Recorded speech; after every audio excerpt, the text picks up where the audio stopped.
கர்த்தரின் வார்த்தையை தர யார் காகித வேதாகமத்தை கொண்டு வந்தார்கள்? உயரமாக தூக்குங்கள், போங்கள். காகித வேதாகமத்துடன் ஒரு கைத்தட்டல் கொடுப்போம். போங்கள்.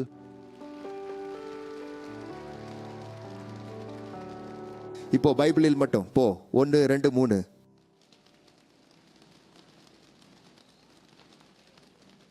செல்போன்ல தட்டினா வேலை செய்யல இல்லையா? இந்த செப்பலைசியான்ஸ் நீங்கள் நேரடியாக இயேசுவுடன் தொடர்பு கொள்ளும் தொலைபேசி.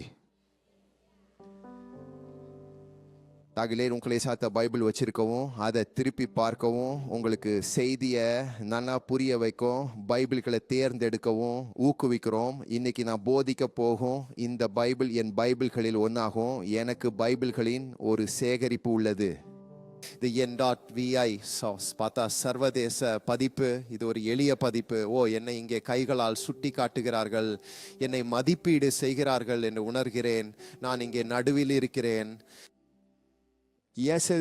no boys percebe que estamos por esse pausa stundem vezuma ainda e flas o na saco atiriste e quer like list da Bible lagom.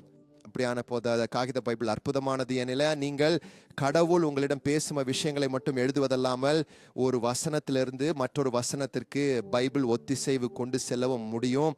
அதனால நீங்கள் பைபிளை அனுபவிக்க முடியும். சில பைபிள்களில் கால வரிசையின் தொடக்கத்தில் அந்த வரைபடங்கள் உள்ளன, அதை பார்க்க நல்லது. இறுதியில் அகராதி உள்ளது, அதிலோக்கா நீங்கள் வார்த்தைகளை பார்க்க முடியும். சில பைபிள் இருக்குதுன்னா தானியங்கி திறப்பிகள் உள்ளன. இங்க யாருக்காவது பகவாட்டிலே திறப்பிகள் உள்ள பைபிள் இருக்குதா? அந்த பைபிள்கள் இருக்குது. எனக்கு அதுல ஒன்று உள்ளது. அடுத்த ஞாயிற்றுக்கிழமை நான் கொண்டு வருவேன். நீங்கள் இங்கே பக்கத்துல அழுத்தினால் புத்தகங்களை எளிதாக காணலாம் இல்லையா? ஒரு தானியங்கி திறப்பான் மாதிரி இல்லையா? நம்ம இப்படி சொல்லலாம். பச்சிலாஸ் எல்லாம் இன்றைக்கு பைபிளை தேடும் போது எளிதாக காணக்கூடிய ஒரு உரை இருக்கும். குறியீட்டில் செல்ல தேவையில்லை. அது மத்தேயு நற்செய்தி. சரி, மத்தேயு ரஃபா இங்கே எனக்கு கொஞ்சம் ரிட்டர்ன் கொடு தயவு செய்து. மத்தேயு 7ஆம் அதிகாரம்.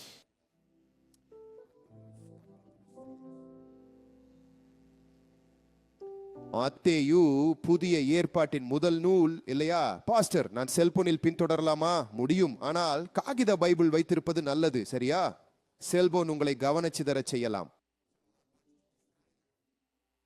ஒரு சீசை இப்படி சொல்கிற C não só o chim dir spoile que essas poesias in que பம்பாடிஷா சானங்குல ஸ்போச dir spoile que அப்பொழுது நீங்கள் திஸ்பலிக்கப்பட மாட்டீர்கள். ஏனெனில் நீங்கள் திஸ்பலிக்கின்ற விதத்திலே நீங்கள் திஸ்பலிக்கப்படுவீர்கள். நீங்கள் பயன்படுத்தும் அளவுகோல் உங்களை அளவிடவும் பயன்படுத்தப்படும். 3வது வசனம், உங்கள் சகோதரனின் கண்களில் உள்ள சிறிய துளியை நீங்கள் கவனிக்கிறீர்கள், ஆனால் உங்கள் கண்களில் உள்ள பெரிய மரத்தை கவனிக்கவில்லை.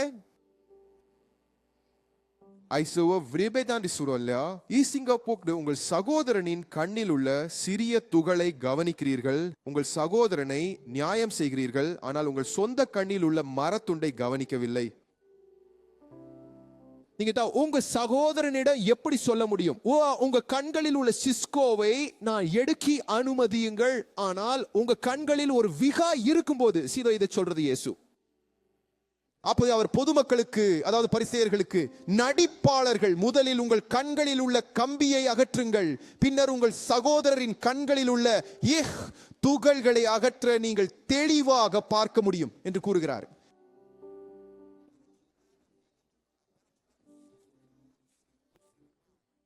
புனிதமானதை நாய்களுக்கு கொடுக்காதீர்கள், முத்துக்களை பன்றிகளுக்கு எறியாதீர்கள், இல்லையெனில் இவை மிதித்து அவை உங்களை எதிர்த்து திரும்பி நொறுக்கப்படும். இதுதான் சுமார் மொழிபெயர்ப்பு.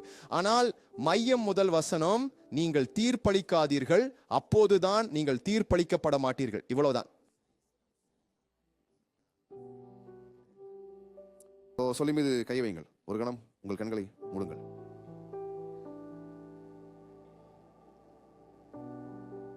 அன்பும் நேசமும் ஆகிய பிதாவே, உமது வார்த்தைக்கு நாங்கள் உமக்கு நன்றி செலுத்துகிறோம். அது எங்கள் வாழ்க்கையில் உயிராக இருக்கக்கூடும். இந்த காலை நான் என்னை வெறுமையாக்குகிறேன், ஏனெனில் இந்த வார்த்தையை மிகவும் தேவைப்படுவது நான் தான். ஆண்டவரே, இங்கு மைக்ரோஃபோனுக்கு மிக அருகில் இருப்பவர் சோ அது என் வாழ்க்கையிலும் பேசட்டும். இன்று நாம் அனுபவிக்கும் அனைத்துக்கும் முன்பாக அது ஆண்டவரே நீர் எங்களுக்கு தயாரித்த கேக்கின் மேல் ஒரு செர்ரி ஆகட்டும். எங்கள் வாழ்க்கையில் இயேசுவின் மாற்றத்தை மேலும் காண நாம் ஏதோ ஒன்றை ரசிக்கட்டும்.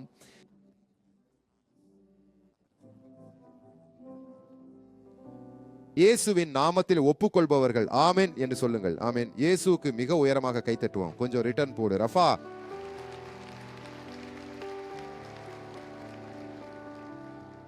எனக்கு கித்திராது இங்க திரும்பி வரது வரலன்னு நினைக்கிறேன். இது அங்க இது எங்காலி நிறைய இருக்குதா? சரியா?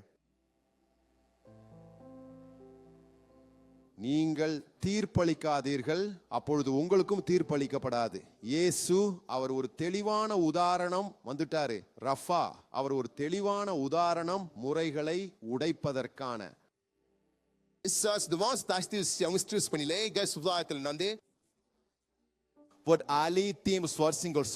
அனைத்து இனங்கள் சோ அனைத்து மதங்கள் சோ பேசினார். ஒரு குறைந்த நெறிமுறை நிலைமை உள்ளவர்கள் சோ உயர்ந்த நெறிமுறை நிலைமை உள்ளவர்கள் பேசினார். அவர் தனது அமைச்சகத்தில் 3 ஆண்டுகள் கழித்த போது சுவிசேஷம் பிரசங்கிக்கப்பட வேண்டிய அனைத்து மக்களுடனும் பேசினார். அவர் வர்க்க அடிப்படையிலான முறைகளை உடைத்தார், மனித முறைகளை உடைத்தார், தனது நெறிமுறைகளை சமுதாயத்திற்கு கொண்டு வந்தார். மேலும் அவர் பேச விரும்பிய பொதுமக்கள், மேலும் அவர் கடினமாக இருந்தது மத தலைவர்களுடன், பரிசேயர்களுடன். ஆகவே இயேசு பரிசேயர்களிடம் போதித்த போது அவர் கொண்டு வந்த உரைகள் அதிகமாக பாரம்பரியங்களை உடைத்தன. நிச்சயமாக மதவாதிகள், சட்டத்தின் அறிஞர்கள், அந்த காலத்தின் மதத்தை கையாள்வோர், பரிசேயர்கள் இத்தகைய செய்திகளை அதிகம் கேட்க வேண்டியவர்கள். மத்தேயு 7:1 முதல் 2 வரை கூறுகிறது, நீங்கள் தீர்ப்பளிக்காதீர்கள், அப்பொழுது நீங்கள் தீர்ப்பளிக்கப்பட மாட்டீர்கள். மற்றவர்களும் அந்த செய்தியை தங்கள் வாழ்க்கையில் விதையாக எடுத்துக்கொண்டனர். எனவே இயேசுவின் போதனைகள் பரிசேயர்களுக்கு கடினமாக இருந்தாலும் அந்த வார்த்தையை கேட்ட அனைவருக்கும் பொருந்தியது.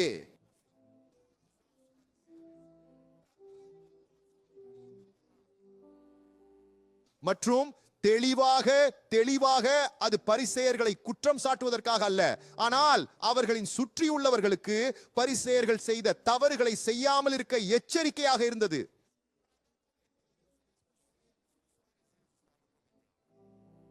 நீங்கள் எவ்வாறு தீர்ப்பளிக்கிறீர்களோ அதே முறையில் உங்களுக்கும் தீர்ப்பளிக்கப்படும்.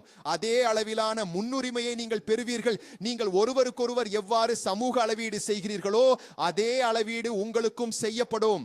இதுவே இயேசு அவர்களிடம் சொல்ல விரும்பியது. பசிந்திரே சாதி இயேசு த பாசியாஸ்களை பதிப்பிலே போதித்தால் இயேசு சொல்லக்கூடும், நான் யார் தீர்ப்பிட? எத்தனை முறை நாம் கருத்துக்களை வெளியிடுகிறோம், எத்தனை முறை நாம் நமது முன்னறிவுகளை வெளியிடுகிறோம், எத்தனை முறை நாம் கூட கிசுகிசுக்கிறோம் மற்றும் நாம் பேசுகிறதை உறுதிப்படுத்த நான் யார் தீர்ப்பிட அப்படின்னு சொல்றோம் இல்லையா?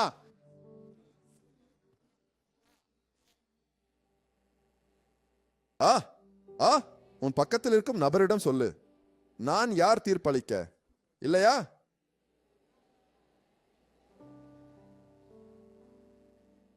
நாங்க ஒரு மக்களின் குணநலன் குறித்து கருத்து தெரிவிக்கிறோம். நாங்க சொல்றோம் இந்த மனிதர் பொய் சொல்றார். நாங்கள் அந்த மனிதரின் உந்துதலின் மீது கருத்து தெரிவிக்கிறோம். நாங்க சொல்றோம் இந்த மனிதர் இதை சொல்றார், ஆனா அது உண்மை அல்ல, உண்மையில் அவருக்கு என்னை பொறாமை. நம்ம சிக்கி மனிதர்களினுடைய மதிப்பை பற்றி கருத்து தெரிவிக்கிறோம். அந்த மனிதர் சரியாக இருக்க மாட்டார், அந்த மனிதர் ஒருபோதும் வெற்றி பெற மாட்டார். நாம் எப்போதெல்லாம் நமது கருத்துக்களை, தீர்ப்புகளை வழங்கி ஒருவரை பற்றி தீர்ப்பு வழங்குகிறோமோ அப்போதெல்லாம் அந்த மனிதரை ஒரு பெட்டிக்குள் வைத்து மூடி விடுகிறோம். நாம் தோற்றத்தை பார்க்கும்போது ஒரு கருத்தை வெளியிடுகிறோம், வயதை பார்க்கும்போது இது செய்ய வயது அதிகம் என்று சொல்கிறோம், நிலையை பார்க்கும்போது இதை நம்பவில்லை, அரசியல்வாதிகளை நம்பவில்லை, தலைவர்களை நம்பவில்லை என்று சொல்கிறோம். நாம் பாலினத்தை பார்க்கும்போது இல்ல பெண்கள் பலவீனமானவர்கள், ஆண்கள் வலிமையானவர்கள் என்று சொல்கிறோம். இசை ருசி வரை இந்த ஆள் பாகோடேரோ என்று சொல்கிறோம். ஜாக்னோவை பாருங்கள், அவன் அணிந்த ஜாக்கெட். எல்லா கருத்துக்களும் ஒரு பகுதியை விமர்சனம், தீர்ப்பு ஆகியவற்றை கொண்டிருக்கின்றன. இது பல நேரங்களில் எங்கள் கருத்தை மீறுகிறது. அவை உதவியாக இருக்கும் விஷயங்களாக இருந்தாலும் ஒரு வகை அல்லது ஒரு கால்பந்து அணி, ஒரு ஆடை பிராண்ட் போன்றவை அவை எப்படி இருந்தாலும் நாம் அடுத்தவரை நேசிப்பதற்கு முன் மதிப்பீடு செய்யும் பழக்கத்துடன் இருக்கிறோம். எல்லோரும் எங்களை போல யோசிக்க மாட்டார்கள் என்பதை நாங்கள் அறிவோம். மேலும் கிறிஸ்துவின் தேவாலயத்தில் தேவனின் கிருபையை பற்றிய பலவிதமான வரங்கள், புரிதல்கள் உள்ளன. ஆனால் இதை நாங்கள் புரிந்து கொள்ள இயேசு கூறிய முக்கிய கட்டளை என்னவென்றால், அடுத்தவரை என்னை போல நேசிக்க வேண்டும் என்பதே. முதலில் அடுத்தவரை நேசிக்க வேண்டும், அடுத்தவரை தீர்ப்பது அல்ல. இங்கே யார் இருக்கிறார்களோ அவர்கள் ஆமென் சொல்கிறார்களா? Jesus ia seus coxins, sejam panhavi பெற்ற சிக்குண்டையர் மரியா அவர்கள் கடுமையாக நடந்து கொண்டார். அவர்கள் போதனையை புரிந்து கொள்ளவில்லை. எனவே இயேசு அவர்களை பாசாங்கிகள் என்று அழைக்கிறார்.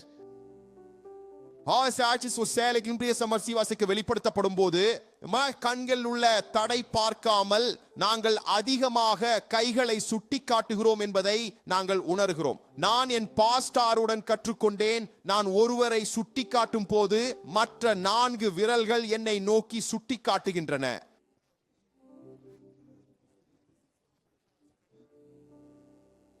நான் முதலில் என்னை நோக்க வேண்டும் என்று நான் கற்றுக்கொண்டேன், பிறகுதான் மற்றவரை பற்றி கருத்து கூற வேண்டும் என்று நினைக்க வேண்டும். இங்கு யார் இருக்கிறார்கள்? ஆமென் சொல்லுங்கள். நீங்கள் தீர்ப்பளிக்காதீர்கள், அப்பொழுது நீங்கள் தீர்ப்பளிக்கப்பட மாட்டீர்கள். தீர்ப்பளிக்காதீர்கள் என்பது தேவனின் கட்டளை. அவர் கூறுகிறார், நான் கட்டளை இடுகிறேன், இது கட்டாயம், தீர்ப்பளிக்காதீர்கள். அதுவும் அவர் சொல்கிறாரு, முதல்ல நேசி, அடுத்தவரை நேசி, அடுத்தவரை நேசி. எனவே உன்னுடன் இருக்கும் அந்த நபரை நீ அறிந்திருக்கிறாயா இல்லையா என எனக்கு தெரியலை. ஆனால் நீ அவனை பார்த்து நான் உன்னை நேசிக்கிறேன் என்று சொல்ல விரும்புகிறேன். ஏன் நீ அவளை இன்றைக்கு ஒரு மிகப்பெரிய நிராகரிப்பாவிலிருந்து குணப்படுத்துகிறாய்? அங்கே யார் இருக்கிறாங்க சகோதரர்களே? அப்படியானால் லூக்கா 11வது அதிகாரம் முதல் 10 வசனங்கள் நடைமுறையில காட்டுகிறது. இயேசு எவ்வாறு நம்மளை யாரும் முன்னுரிமை கொடுக்கும், நம்மளை யாரும் தீர்ப்பு வழங்கும், நம்மளை யாரும் விமர்சனம் செய்யும் ஒருவரை சமாளிக்கிறார்.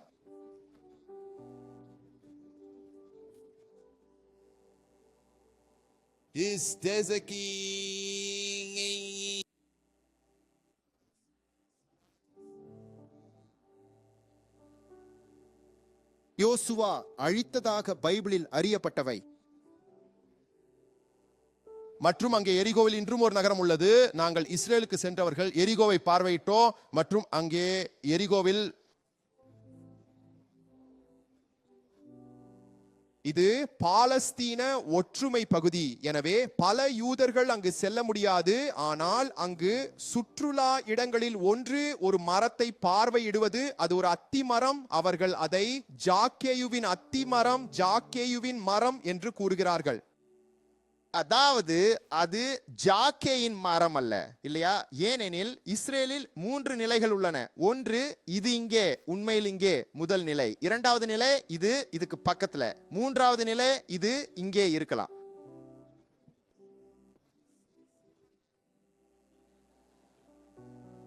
அது மாதிரி முட்டாள்களை பிடிக்குது. ஏனெனில் அங்கே மரத்தின் நினைவு பொருட்கள், மரத்தின் குளிர்சாதன பெட்டி, காந்தங்கள் விற்கப்படுகின்றன. எல்லோரும் மரத்தில் ஏறுகிறார்கள். அப்புறம் மத சுற்றுலா, ஒருவேளை இங்கே ஒருவர் மரத்தில் தொங்குகிறாரே, நான் சாக்கேயு என்று சொல்றாரு, இல்லையா? ஆனால் அது ஒரு மரம் மட்டுமே. ஆனால் கதை உண்மையானது. இயேசு எரிகோவுக்கு நுழைந்தார். லூக்கா 11:1. அங்கு ஜாக்கேயு என்ற ஒரு பணக்காரர் இருந்தார். அவர் வரி வசூலாளர்களின் தலைவராக இருந்தார். அவர் யார் இந்த இயேசு என்பதை பார்க்க விரும்பினார். ஆனால் அவர் குறுகிய உயரம் கொண்டவராக இருந்ததால் கூட்டத்தினால் பார்க்க முடியவில்லை. அதனால் அவர் முன்னே ஓடிச் சென்று ஒரு காட்டு அத்தி மரத்தில் ஏறினார். ஏனெனில் இயேசு அங்கு செல்லவிருந்தார்.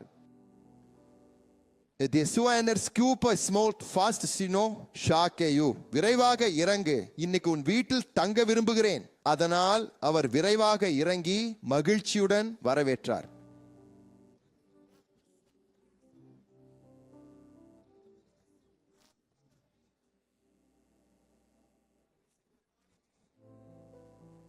அந்த மக்கள் எல்லோரும் அங்கே இருந்தார்கள் மற்றும் எல்லா மக்கள் பார்த்தார்கள் என்று கூறப்படுகிறது. மக்கள் என்ன செய்ய ஆரம்பித்தார்கள்? தீர்ப்பளிக்க, புகார் செய்ய அவர்கள் கூறினார்கள், அவன் ஒரு பாவியின் வீட்டிலே தங்குகிறான்.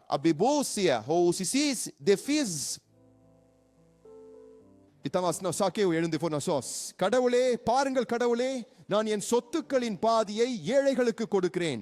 யாரிடமாவது ஏதாவது பறித்திருந்தால் நான் அதை 4 மடங்கு திருப்பி தருவேன். அப்போது இயேசு சொன்னார், இன்று இந்த வீட்டில் இரட்சிப்பு ஏற்பட்டது. ஏனெனில் இந்த மனிதனும் ஆபிரகாமின் மகனே, மனித குமாரன் தேடவும் இழந்ததை இரட்சிக்கவும் வந்தார்.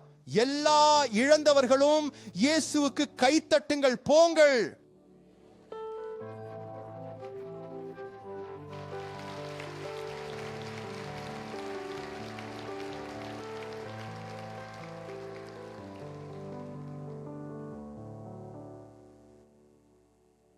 சக்கேயு அவர் யூதர், அவர் ரோம பேரரசுக்கு வேலை செய்தார். இங்கே நான் உங்களை கதையில் சேர விரும்புகிறேன். யூத மக்கள் ஒருவராக இருப்பதை கற்பனை செய்யுங்கள். ரோம அரசாங்கத்தால் ஒடுக்கப்பட்டு கொண்டிருக்கிறார்கள்.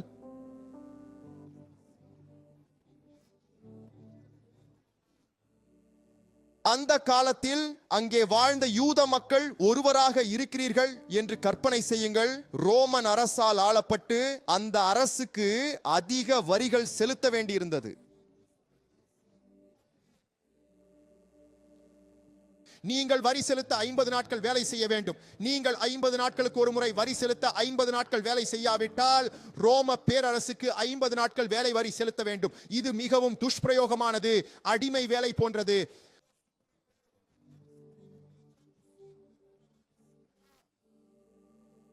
நீங்க வரி செலுத்தலைன்னா நீங்க சிறையில் அடைக்கப்படுவீர்கள் அல்லது உங்கள் குழந்தைகளை அழைத்து செல்வார்கள். இப்போ சக்கேயு யூதர், ஆனால் அவர் ரோம பேரரசுக்கு வேலை செய்தார். உங்க சொந்த மக்களில் ஒருவர் அந்த அடிமைத்தனம், அந்த ரோமன் ஒடுக்குமுறையால் பயனடைந்தார்.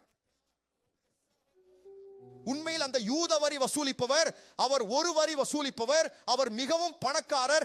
ஏனெனில் அவர் வசூலித்தவற்றில் பெரும் பகுதியை பெற்றிருந்தார். அதனால் அவர் தனது சொந்த மக்களிடமிருந்து அதிகமாக பெற்றார் மற்றும் அவர் பெரும் செல்வம் கொண்டிருந்தார். பைபிள் கூறுகிறது அவர் ஒரு பணக்காரர் என்று. அவர் தனது மக்களின் பங்களிப்பின் தவறான வருவாயால் செல்வந்தராகி இருந்தார். அவர் ஊழல் புரிந்தவர். அவன் அந்த குழுவின் தலைவர், அவன் அந்த வரி வசூலிப்பவர்களின் தலைவன், அவன் ஒரு சுரண்டல் செய்பவர், அவன் ஒரு கும்பல் தலைவன், அவன் ஒரு கொள்ளைக்காரன். இப்போது நீங்க யார் என்று சாகேயுவை கற்பனை செய்ய முடியுமா? அது பைபிளின் சாகேயு அல்ல. சக்கே போல நான் ஏற விரும்புகிறேன். சக்கே ஒரு தேவ தூதர் போல இருக்கிறாரா இல்லையா? அந்த ஆள் ஒரு கள்ளன். சகோதரர்களே, அவர் குள்ளமானவர், குறுகிய உயரம் கொண்டவர் என்று சொல்லுகிறது வார்த்தை. அப்படியானால் நான் சாக்கேயுவை கற்பனை செய்ய முடியும். என் கற்பனையிலே சாக்கேயுவை வரைய முடியும். அவன் ஒரு குறுகிய குணமுள்ளவன், எல்லாவற்றையும் குறை கூறுவான். அவன் சாப்பிடும் உணவகத்தை குறை கூறுவான், அவன் உடையை குறை கூறுவான், எல்லாவற்றையும் குறை கூறுவான். அவன் இத்தாலிய மாஃபியா திரைப்பட கதாபாத்திரங்களைப் போல தெரிகிறான். அவன் அந்தவனே. இப்போது அவர் ஒரு தீர்மானமான மனிதர். நாங்க ஜாக்கேவின் இதயத்தை அறியல, நாங்க ஜாக்கேவின் படத்தை பார்த்து கிஷ் பண்ணிருக்கிறோம். நாங்க ஜாக்கேவின் படத்தை மதிப்பீடு பண்றோம். ஆனால் சொல்லப்படுகிறது ஜாக்கேயு யார் என்று பார்க்க ஓடினான். ஒருவேளை மக்கள் நினைத்திருக்கலாம் அவன் இன்னும் அதிகமாக மக்களை ஏமாற்ற தயாராக இருக்கிறான். ஒருவேளை அவன் முன் சென்று இயேசுவை ஏமாற்ற, இயேசுவின் அமைச்சின் பொருளாளரை ஏமாற்ற முயற்சிக்கிறான் என நான் அறியேன். அவனை பத்தி யோசிக்க பல விஷயங்கள் இருக்கும். அந்த காலத்தில் நீ வாழ்ந்திருந்தால், சக்கேயு முன்னால் ஓடுவதை பார்த்தால், அந்த மனிதன் அங்கே என்ன செய்ய போகிறான், அதற்கு அவனுக்கு எந்த தொடர்பும் இல்லை என்று நினைத்திருப்பாய். ஆனால் அவன் ஒரு தீர்மானமான மனிதன், அவன் ஒரு கவனம் செலுத்திய மனிதன். அவன் வேலைக்காக அது ஒரு கெட்ட வேலை. ஆனால் நாங்கள் சாக்கேயுவின் கதையை அறிவோம். இயேசு சாக்கேயுவின் இதயத்தை அறிவார்.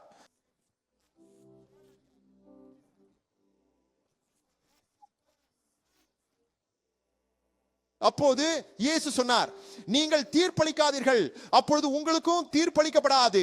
சக்கேயுவை நேசிப்பது கடினமாக இருக்க வேண்டும். நான் எப்படி நேசித்து தீர்ப்பளிக்காமல் இருக்க முடியும்? நான் எப்படி முதல்ல நேசித்து பின்னர் அவருக்கு தீர்ப்பளிக்க முடியும்? அவருக்கு தீர்ப்பளிக்கும் போது அல்லது அவரை நேசிக்கும் போது அவர் செய்யும் விஷயம் தவறு என்று சொல்லும் என் பொறுப்பை நான் விட்டுவிடவில்லை. இங்கே யார் இருக்கிறார்கள்?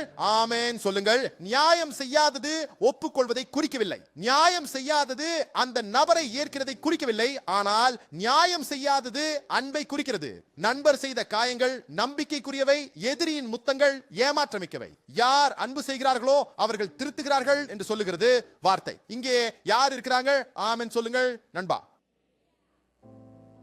அந்த நபரை சமூகத்தில் அவர் உற்பத்தி செய்வதற்கும் அப்பால் பார்க்க வேண்டும். என் கண்கள் அவரை மதிப்பீடு செய்ய விரும்புவதற்கும் அப்பால் பார்க்க வேண்டும். என் கண்ணாடியின் லென்ஸ்களை தாண்டி பார்க்க வேண்டும். அவரை கடவுளின் கண்களால் பார்க்க வேண்டும்.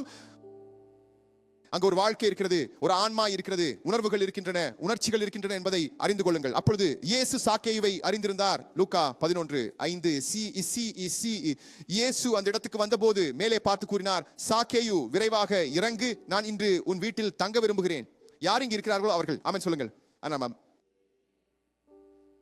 முதலில் நான் உங்களுக்கு இந்த காலை பெற விரும்புகிறேன். நானும் அது நான் தீர்ப்பதற்கு முன் நேசிக்க நான் இயேசுவை நோக்க வேண்டும்.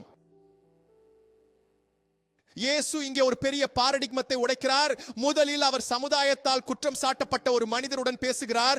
மேலும் அவர் அந்த மனிதருடன் மட்டும் பேசுவதில்லை, அவர் அந்த மனிதரை பெயரால் அழைக்கிறார் மற்றும் அவர் அந்த மனிதரின் வீட்டிலே தங்க விரும்புவதாக கூறுகிறார். அதாவது அவர் அந்த காலத்தின் சமூக பாரடிக்மங்களை உடைக்கிறார். அவர் மேலே நோக்கி பார்க்கிறார். அவன் அந்த மரத்தில் ஒரு மனிதன் இருப்பதை அங்கீகரிக்கிறான். மேலும் ஆர்வத்திற்காக அத்தி மரம் அல்லது சீகோமோர், இது எபிரேயத்தில் அதன் பெயர், வலுவான வேர், பெரிய கிளைகள் கொண்ட மரங்களை குறிக்கிறது. ஆனால் உள்ளே தரமான அத்திப்பழம் கொண்டது.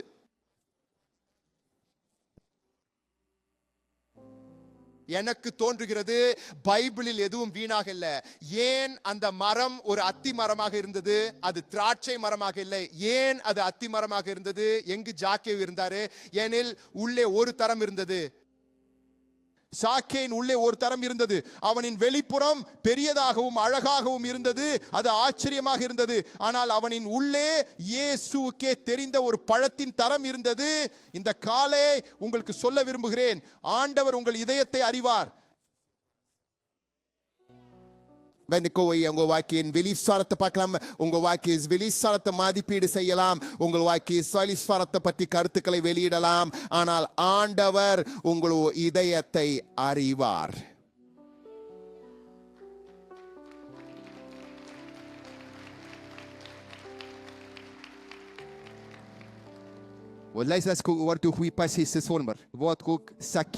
இதயத்தை பார்த்தார். இதயத்துல எதிர்காலத்தை கண்டார். சக்கேயை பார்த்த போது அவர் திறந்த ஒரு கதவை பார்த்தார்.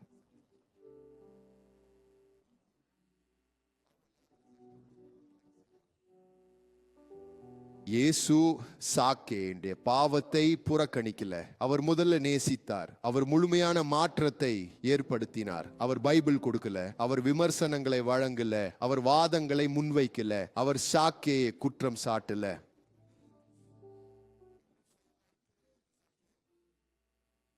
இது ele se volta vai exercitar. பரிசுத்த ஆவியுடன் கொட்டுச்சிட்டோ இருக்கிறேன். மனிதர்களை மதிப்பீடு செய்யாத, சூழ்நிலைகளை மதிப்பீடு செய்யாத அந்த அற்புத திறனை, நான் சரியாக நினைக்கிறதை நியாயம் செய்யாமல், ஆனால் அவர் சாக்கையை பார்த்தபடி கருணையுடன் பார்க்கும் திறனை ஆண்டவரிடம் கேட்க. இங்க யாரு என் சொல்ல, நான் இயேசுவை நேசிக்கிறேன் ஏனெனில் அவர் பெயரால் அழைத்தார். 1200 பேர் கொண்ட ஒரு தேவாலயத்தில் ஞாயிற்றுக்கிழமை காலை கூடும்போது எல்லாம் கூட்டாக இருப்பது போல தோன்றுகிறது. ஆனால் பரிசுத்த ஆவியால் ஊக்கமளிக்கப்பட்ட வார்த்தையை நாம் கேட்கும் போது அது எனக்காக மட்டுமே, உனக்காக மட்டுமே என்று தோன்றுகிறது. இன்னைக்கு இங்கே அவர் உன்னை பெயரால் அழைக்கிறாரு. அவர் தேவாலயத்தை ஒரு குழுவா பார்க்கிறார் என்பது தெளிவா இருக்கலாம். ஆனா அவர் உன்னை தனிப்பட்டவரா பார்க்கிறார். அவர் உன் வாழ்க்கையை அறிவார். அவர் உன்னை பார்த்து உன்னை பெயரால் அழைக்கிறார். அவர் சொல்லுகிறாரு, ஷாக்கேயு, இன்னைக்கு உன் வீட்டுல நுழைய விரும்புகிறேன்.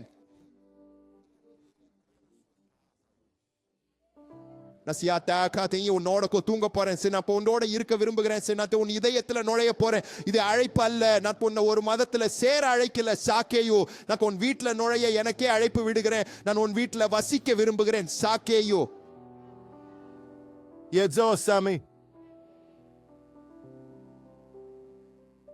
நான் இப்ப சிப்ரி போனதுக்கு முன் பேப்பித்தவர் கவனித்த இரண்டாவது விஷயம் என்னன்னா, இயேசு அவர் சக்கேயின் இதயத்தின் கதவுகளை திறக்கிறார். அவர் சக்கேயை மட்டும் பார்க்கல, ஆனால் அவர் சக்கேயின் இதயத்தின் கதவுகளை திறக்கிறார். லூக்கா 11ஆம் அதிகாரம் 5 மற்றும் 6. வீட்டில் தங்க விரும்புகிறேன். அப்போது சாக்கேயு அந்த விரைவாக இறங்கி அவரை மகிழ்ச்சியுடன் வரவேற்றார்.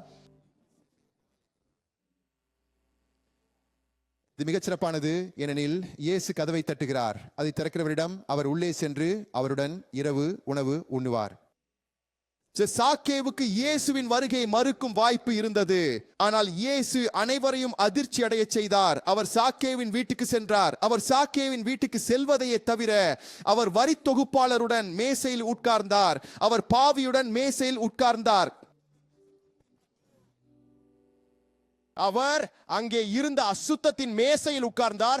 யூதர்களின் உழைப்பின் பலியால் வாங்கப்பட்ட மேசையில் இயேசு சென்று அங்கே உட்கார்ந்தார். அவர் பாரம்பரியங்களை உடைத்தார். அவர் மிக சிறந்தவர். இங்கே யார் இருக்கிறார்களோ அவர்கள் ஆமேன் என்று சொல்லுங்கள் சகோதரர்களே.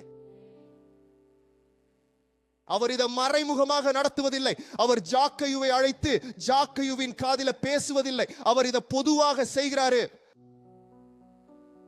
அவரே சாக்கேயுவை வரவேற்கிறார். சாக்கேயு இதயத்தை திறக்கிறார் மற்றும் லேபிள்கள் அகற்றப்பட தொடங்குகின்றன. சாக்கேயுவை லேபிள் செய்தவர்கள் இயேசுவின் அணுகுமுறையை பார்த்து சாக்கேயுவின் செயல்களால் அல்ல, ஆனால் சாக்கேயுவின் இதயத்தை இயேசு அறிந்ததால் சாக்கேயுவுக்கு மதிப்பு கொடுப்பார் என்பதை உணரத் தொடங்குகிறார்கள். Och det sker Allah sista mintishows nas för glukish pachri labels pastolas pongalo impurity dikatodga vendum.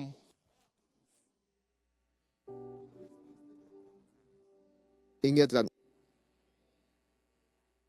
நாம் இயேசுவை நோக்கி பார்க்க கற்றுக்கொள்ள வேண்டும் மற்றும் அவர் எங்கள் இதயத்தை திறக்க அனுமதிக்க வேண்டும்.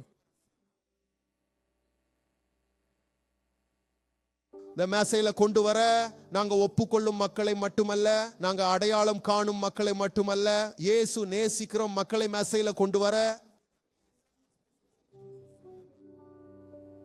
எது உங்கள் வேலை மேசையிலோ உங்கள் வீட்டின் மேசையிலோ என எனக்கு தெரியவில்லை, ஆனால் நோக்கமுள்ளவராக இருங்கள். ஏனெனில் சிலரின் இதயத்தின் கதவை நீங்கள் திறக்க முடியும். இந்த மக்களின் வாழ்க்கையில் நீங்கள் கடவுளின் கருவியாக இருக்க முடியும். மரத்திலிருந்து இறங்கி கவனிக்கப்படுகிறேன் என்று உணர வைக்கும் நபராக நீங்கள் இருக்க முடியும். இங்க யார் இருக்காங்க? ஒரு கருத்தை வெளியிடுவதற்கும் அல்லது ஒருவரை தீர்ப்பில் சேர்க்க வைப்பதற்கும் அதிகமாக அந்த நபரை லேபிள்களை அகற்றி பார்க்க வேண்டும். ஆனால் அவன் பாவி, ஆனால் நானும் பாவிதான். ஏனெனில் பைபிள் சொல்கிறது, என் சகோதரனின் கண்களில் உள்ள சிறு தூசியை நான் எவ்வாறு அகற்றுவேன், எனது கண்களில் உள்ள பெரிய மரத்துண்டை நான் பார்க்காமல். ஆஹா, ஆனால் அவன் வேறுபட்டதாக நினைக்கிறான், ஆனால் நானும் அப்படியே நினைக்கிறேன். என் சகோதரனின் கண்களில் உள்ள சிறு தூசியை நான் எவ்வாறு அகற்றுவேன், எனது கண்களில் உள்ள பெரிய மரத்துண்டை அகற்றாமல்.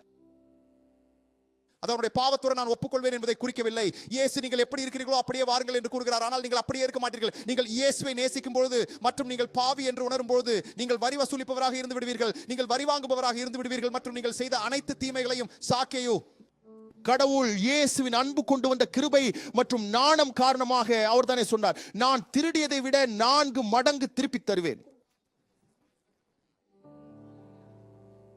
அவர் மாறினார். ஏனெனில் இயேசு அவரை வீட்டில் தங்க அழைத்தார். இயேசு தானே அழைத்துக் கொண்டார். அவர் மாறினார். அவர் சொன்னார், நான் எந்த தீமையும் செய்யவில்லை ஆண்டவரே. எவ்வளவு பெரிய கருணை அன்பு! கர்த்தர் என்னை நடத்துகிறார். கர்த்தர் என்னை லேபிள் இல்லாமல் பார்த்தார். நான் திருடியதை 4 மடங்கு திருப்பி தர விரும்புகிறேன். யார் இங்கே இருக்கிறார்கள் சகோதரர்களே? நம்ம ஸ்கேரியஸ் போது நம்ம சொல்லுவோம், நான் தீர்ப்பளித்ததை கண்டுபிடித்தேன், நான் முன்னுரிமையுடன் நடந்து கொண்டதை கண்டுபிடித்தேன், நான் 4 மடங்கு அதிகமாக திருப்பி தர விரும்புகிறேன்.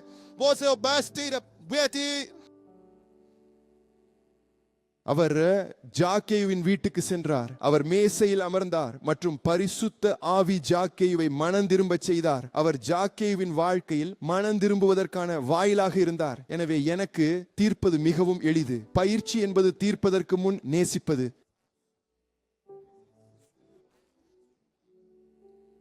நான் தீர்ப்பளிக்கிற அந்த நபரின் காலணியை அணிய முயற்சிக்கிறேன். அவளின் கண்ணாடியை அணிந்து அவளின் பார்வையில் பார்க்க முயற்சிக்கிறேன். நான் இவ்வாறு நடக்கும்போது நான் மிகுந்த கருணையுடன் இருக்கிறேன். நான் இரக்கமுள்ளவனாக இருக்கிறேன். என் குணாதிசயம் மற்றும் என் செயல்கள் இயேசுவின் குணாதிசயத்திற்கும் செயல்களுக்கும் அருகில் இருக்கின்றன. நான் அவன் உருவமும் ஒற்றுமையாக இருக்கிறேன். இங்க யார் இருக்கிறார்களோ அவர்கள் ஆமென் என்று சொல்லுங்கள். நான் அவரின் உதாரணத்தால் வடிவமைக்கப்பட்டு வருகிறேன். ஆனால் என்னை பற்றி என்ன நினைப்பார்கள்? ஆனால் இயேசு சாக்கேவின் வீட்டில் நுழைந்த போது அவரை பற்றி என்ன நினைத்தார்கள்? ஆனால் என்னை பற்றி என்ன பேசுவார்கள்? ஆனால் இயேசு சாக்கேயுவின் வீட்டில் சென்ற போது என்ன பேசினார்கள்? என்ன பேசினார்கள் தெரியுமா? அவர்கள் லூக்கா 11:7-8 அனைத்து மக்கள் பார்த்து முறையிட்டனர் மற்றும் கூறினர், அவர் ஒரு பாவியின் வீட்டில் தங்குகிறார். அவருடைய பாவியின் வீட்டிலே தங்குகிறார். ஆனால் சாக்கேயு கண்களை உயர்த்தி கூறினார், பாருங்க ஆண்டவரே, நான் என் சொத்துக்களின் பாதியை ஏழைகளுக்கு கொடுக்க தயாராக இருக்கிறேன். நான் என்னுடைய வாழ்க்கை முழுவதும் அவர்களை திருடி வந்தேன். ஆனால் நான் இனி சொத்துக்களின் பாதியை ஏழைகளுக்கு கொடுக்க தயாராக இருக்கிறேன்.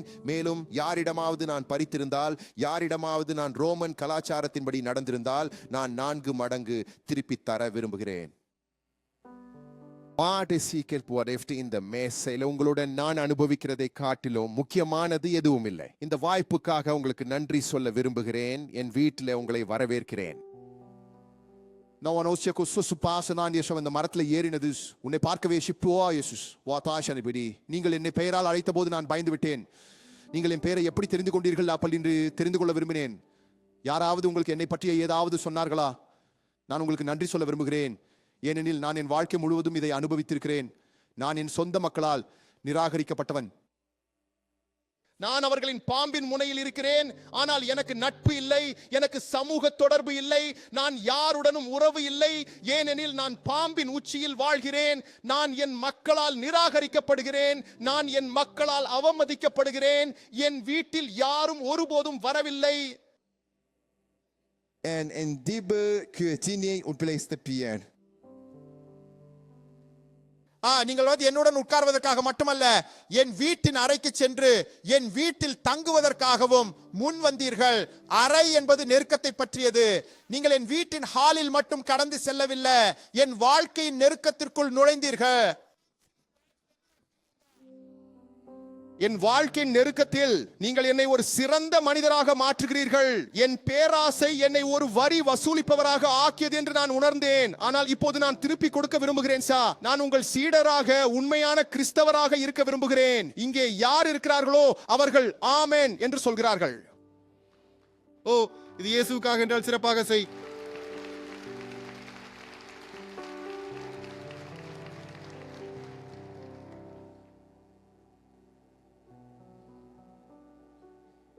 அனைத்து மக்கள் பார்த்து முறையிடத் தொடங்கினர். வதந்தி பரவியது. 3வது விஷயம் என்னன்னா, உங்களுக்கு முக்கியமானது யாருடைய கருத்து என்பதை தேர்வு செய்யுங்கள். அது இயேசுவின் கருத்தா அல்லது மக்களின் கருத்தா?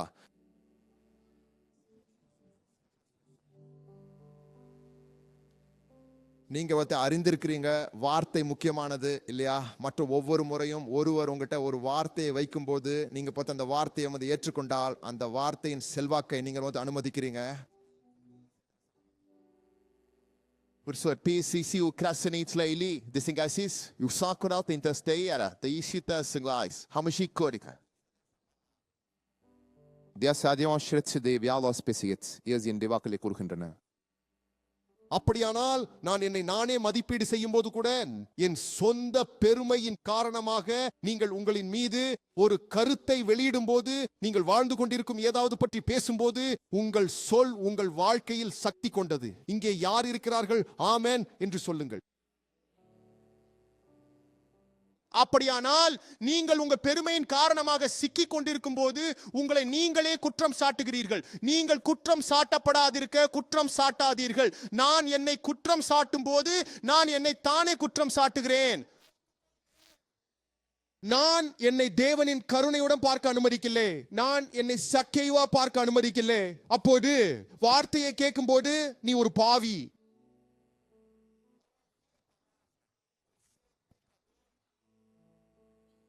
அவர் ஒரு பாவி, நீங்கள் ஒரு பாவி. ஏனெனில் நீங்கள் அவரது வீட்டில் தூங்குகிறீர்கள். இயேசு பொதுமக்களின் கருத்தை மகிழ்விக்க கவலைப்பட்டிருந்தால், அவர் அரசியல் ரீதியாக சரியாக இருக்க கவலைப்பட்டிருந்தால், அவர் அந்த காலத்தில் இன்ஸ்டாகிராம் செல்வாக்காளர்களுடன் புள்ளி சேர்க்க கவலைப்பட்டிருந்தால், இல்லையா, அவர்களை தடுத்து, சரி நான் இந்த வீட்டில் நுழைய முடியாது, ஆனால் நான் ஜாக்கேயுவை வேறு விதமாக நடத்துவேன் என்று அவர் சொல்லி இருப்பார். ஆனால் அவர் ஜாக்கேயுவை குற்றம் சாட்டவில்லை. அவர் ஜாக்கேயுவுக்கு பொதுவாக காட்டும் அன்பை வெளிப்படுத்துவதில் கவலைப்படவில்லை.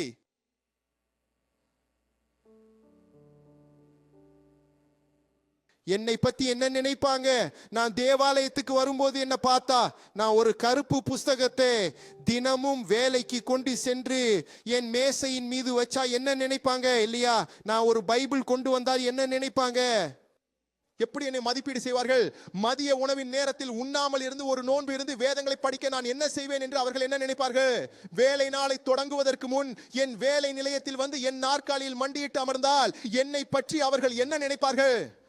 என்னுடைய வாழ்க்கையிலிருந்து அசிங்கமான இணையதளங்களை நீக்கினால் என்னை பற்றி என்ன நினைப்பார்கள்? நான் இனி அசிங்கமான வார்த்தைகளை பேசாமல் இருந்தால் என்னை பற்றி என்ன நினைப்பார்கள்? என் மனைவிக்கு உண்மையாக இருந்து இனி அலுவலகத்தின் ஹேப்பி ஹவர்களில் கலந்து கொள்ளாமல் இருந்தால் என்னை பற்றி என்ன நினைப்பார்கள்? என்னை பற்றி என்ன நினைப்பார்கள்?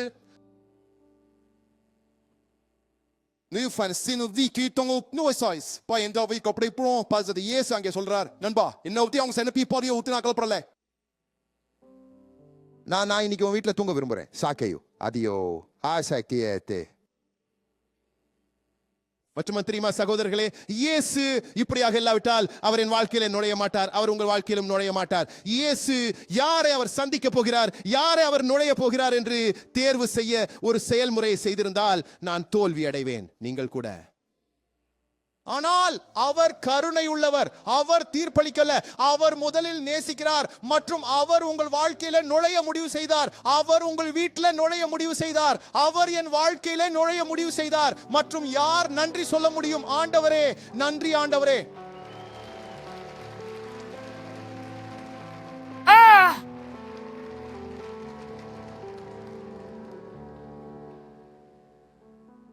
எதைவே நான் உங்களுக்கு தர விரும்பும் அறிவுரை என்னவென்றால், உங்கள் வாழ்க்கையில் ஆண்டவரின் ஒரு கைத்தட்டலுக்காக வாழும் ஒருவராக தேர்வு செய்யுங்கள். உங்கள் வாழ்க்கையில் ஆண்டவரின் ஒரு கைத்தட்டலுக்காக வாழும் ஒருவராக தேர்வு செய்யுங்கள்.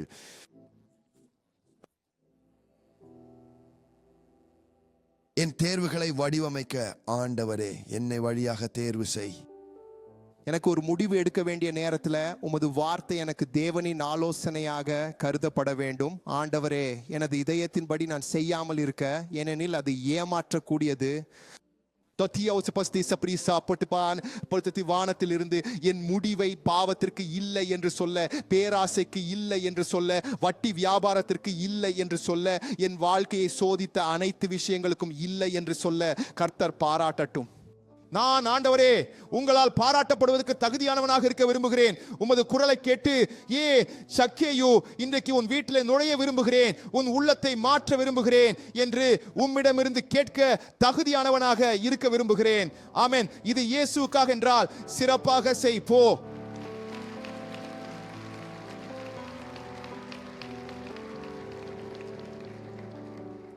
நீங்கள் அறிகிறீர்களா எப்போது தேவனின் அன்பு நம்மை அடைகிறது? நாம் தேவனின் அன்பின் தொடுதலை நம் மீது உணரும் போது. என் சகோதரர்களே, பரிசுத்த ஆவி வரும்போது அவர் எங்கள் தவறுகளை நமக்கு உணர்த்துகிறார். நாங்கள் எவ்வளவு தவறாக மாறிவிட்டோம், எவ்வளவு விமர்சகர்களாகவும் தீர்ப்பளிப்பவர்களாகவும் மாறிவிட்டோம் என்பதை நாங்கள் காண்கிறோம். பரிசுத்த ஆவி வந்தவுடன் எங்கள் கண்களின் திரைகள் விழுந்து விடுகின்றன. நாங்கள் திருப்பி கொடுக்க வேண்டும் என்ற ஆசையை உணர்கிறோம். தேவனுடைய கிருபை நம்மை மீண்டும் கொடுக்க விரும்ப வைக்கிறது. நாங்கள் மன்னிப்பு கேட்க இங்கு சொன்ன சகோதரியை போல நபர்களை தேடுகிறோம். இது மிகுந்தது. இங்கே யார் இருக்கிறார்கள் சகோதரர்களே? நாங்கள் பொருட்களை திருப்பி கொடுக்க நபர்களை தேடுகிறோம். நாங்கள் நபர்களை தேடுகிறோம். யாரோ இந்த வாரம் எனக்கு சொன்னார்கள்,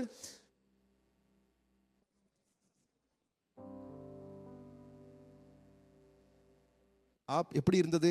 ஆஹா, யாரோ இந்த வாரம் எனக்கு சொன்னார், அவர் குழந்தையாக இருந்தபோது அவர் தனது தெருவில் உள்ள ஒரு கடைக்கு சென்று சாக்லேட்டுகளை திருடுவார். அவர் மாறிய பிறகு கடவுள் அவருக்கு அதை நினைவூட்டினார்.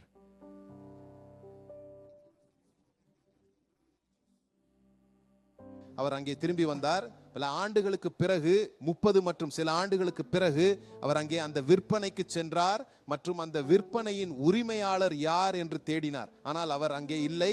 ஆனால் அவரது மகள் அங்கே மளிகை கடையில் இருந்தார் இல்லையா? அவர் சொன்னார், பாருங்கள், நான் 30 ஆண்டுகளுக்கு முன்பு உங்களை ஏமாற்றினேன். நான் ஒரு சாக்லேட்டை திருடினேன். நான் இங்கே வந்து ஒரு காணிக்கை கொடுத்து நான் சட்டவிரோதமாக எடுத்ததை திருப்பி கொடுக்க வந்தேன். என்ன நடந்தது தெரியுமா? அவர் அந்த நபரின் இதயத்தை இயேசுவுக்காக வென்றார். இது சாக்கேவால் சுரண்டப்பட்ட அந்த நபரை நினைக்கிறேன். நான் அந்த நபரின் இடத்தில் என்னை வைச்சுக்கின்றேன்.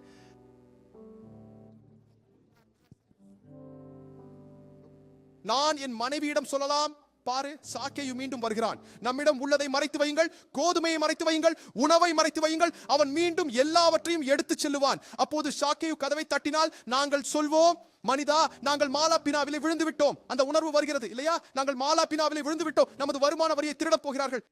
நாம் மாலா பினாவில் விழுந்து விட்டோம். சாக்கேயு வந்து எல்லாவற்றையும் பறித்து விடுவான். அப்போது சாக்கேயு கதவை தட்டினான் மற்றும் சொன்னான், இன்று நான் எடுக்க வரவில்லை. நான் உங்களிடமிருந்து எடுத்ததை விட 4 மடங்கு கொடுக்க வந்துள்ளேன்.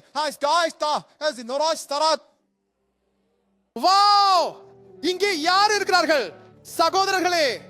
எரிகோவில் நடந்த புத்துயிர்ப்பு சாக்கேவின் வாழ்க்கையில நடந்தது. சக்கேயு ஒரு சக்தி வாய்ந்த சுவிசேஷகராக மாறினார். சகோதரா, கதை பரவியது. ஏனெனில் விசுவாசிகள் பேச தெரியும் இல்லையா? விரைவாக ஒருவர் மற்றவரிடம் பேசினார், என் நண்பா, நீ சக்கேயுவை பார்த்தால் அவனை உன் வீட்டுக்கு அழை, அவன் 4 மடங்கு திருப்பி தருகிறான் என்று சொன்னார். பின்னர் சக்கேயு தெருவில் நடந்து சென்றார். முன்பு அவன் நிராகரிக்கப்பட்டான், இப்போது அவன் கொண்டாடப்படுகிறான்.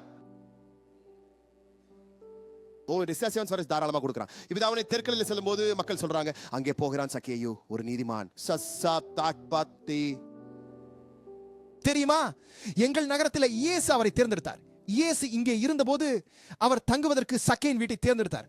போய் ஒரு செல்ஃபி எடுக்கலாம், போய் அவரது வீடு எப்படி இருக்கிறது என்று பார்க்கலாம், அந்த இரவில் எப்படி இருந்தது என்று கேட்கலாம். பைபிளில் எழுதப்பட்டதை நாங்கள் அறிவோம். ஆனால் இயேசு அவரிடம் என்ன சொன்னார் என்பதை நாங்கள் அறிய விரும்புகிறோம். அது இன்னும் எழுதப்படவில்லை.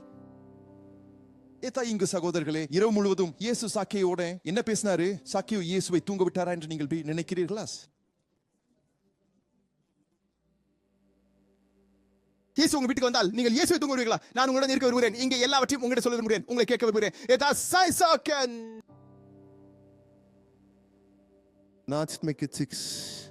சகோதரர்களே, இந்த சுரண்டப்பட்டவர்களின் இடத்துல என்னை வைத்து பாவம் உங்கள் வாழ்க்கையில் எடுத்து சேர்ந்ததை விட நீங்கள் 4 மடங்கு அதிகமாக பெறுவீர்கள். ஆமென். நீ சொல்றாரு நண்பா, உன்னை குறிக்க முயன்றார்கள், ஆனால் நீ 4 மடங்கு அதிகமாக பெறுவாய்.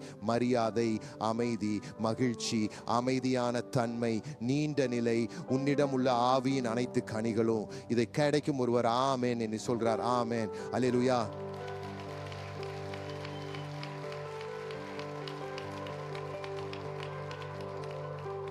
நான்கு மடங்கு அதிகமாக பெறுவது நல்லது. ஆனால் சக்கேயின் வீட்டிற்கு இயேசு விட்டு சென்ற மிகப்பெரிய பரிசு பொருளாதார ஆசீர்வாதம் அல்ல, ஆனால் அது லூக்கா 11ஆம் அதிகாரம் 9ஆம் வசனம். இயேசு சொன்னார், இந்த வீட்டில் இரட்சிப்பு ஏற்பட்டது.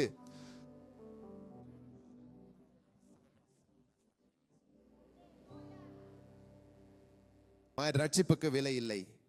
ரட்சிப்புக்கு மதிப்பு உண்டு. அவர் மதிப்பு என்பது இயேசுவின் வாழ்க்கை. கல்வாரி சிலுவையிலே அவர் நமக்கு வாழ்க்கையும் மிகுதியாகவும் இருக்கும்படி இறந்தார். அவரில் நம்பிக்கை வைக்கும் ஒவ்வொருவரும் இறக்க மாட்டார்கள், ஆனால் நிலைத்திருப்பார்கள். ஏனெனில் மனிதகுமாரன் இழந்ததை தேட வந்தார்.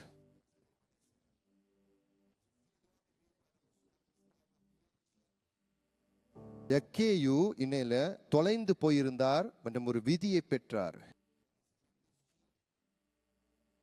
Däckiu viseisha says de posiski devritel avisharam situkras. Vireisha va tosiske அவசரம் நம்முள் உள்ளதை வெளியே அழைக்கிறது.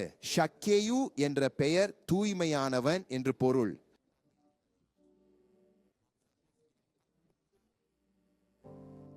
அவன் பிஃபலை எல்லாத்திலும் அவன் தூயவன். சாக்கையு விரைவாக வந்தான். விரைவாக நான் உங்களின் சிறந்த வடிவத்தை வெளிக்கொண்டு வருவேன். நான் முடிக்கிறேன் சகோதரர்களே. உங்க வாழ்க்கை குறித்து நீ தீர்க்க தரிசனம் செய்ய, உங்களை ஊக்குவிக்க, உங்களின் சிறந்த வடிவம் வெளியில் வரும். இங்கே யார் பெறுகிறார்களோ அவர்கள் ஆமென் என்று சொல்லுங்கள். இயேசுவுக்கு மிக உயர்வாக கை தட்டுவோம்.